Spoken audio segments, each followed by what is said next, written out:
Piers Morgan hits out at Prince Harry's Remembrance Day pictures as a distasteful PR stunt. On Sunday, members of the royal family will pay their respects to Britain's fallen soldiers at the Remembrance Sunday service at the Cenotaph. The Queen's attendance at the annual event had been uncertain in the wake of her recent health scare. However, Buckingham Palace confirmed in an official statement yesterday that the Queen will attend this year's wreath-laying service. Harry and Meghan were also absent in the wake of the couple having quit the royal family earlier that year. The Duke of Sussex, who served in the army for 10 years and undertook 2 Afghanistan tours, marked Remembrance Sunday in California. Harry and Meghan visited the Los Angeles National Cemetery, where they left flowers on the gravesite of 2 Commonwealth soldiers and placed a wreath at an obelisk. Mr. Morgan unleashed a furious tirade at the couple on ITV's Good Morning Britain after they published pictures of their time at the cemetery on social media and made them available to media outlets. Mr. Morgan said, "What they then do, they go to a military cemetery in Los Angeles and they then invite a photographer, one of their preferred photographers. Remember, they're very privacy-minded, these two. They don't like the press, they don't like photography, unless they're controlling it. And they then release a series of images of themselves at a cemetery, laying flowers, and a wreath and paying tribute.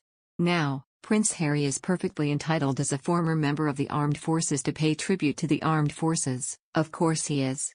He added, "However, this smacked to me as a really distasteful PR stunt designed to say to the palace, you might try and stop me having my right to have a livery servant lay my wreath, but you're not going to stop me grabbing the PR headlines.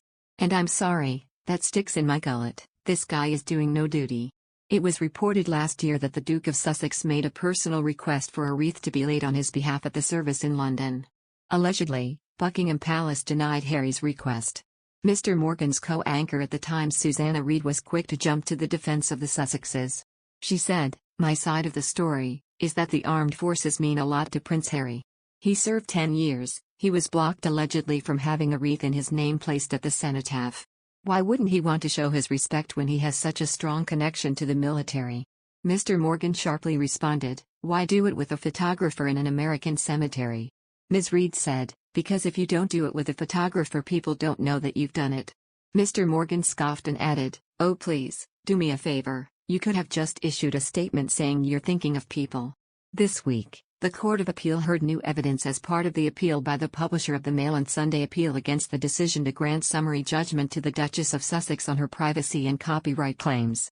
The court heard that Meghan and Harry's former communications secretary Jason Knauf did provide information to the authors of the flattering Finding Freedom biography, and the Duchess was forced to apologize for misleading the High Court. Royal expert Camilla Tominey claimed that the revelations have laid bare another uncomfortable truth for the couple.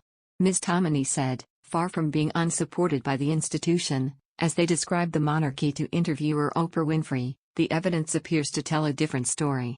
Rather than being abandoned, it is a damning indictment of the gospel according to Harry and Meghan.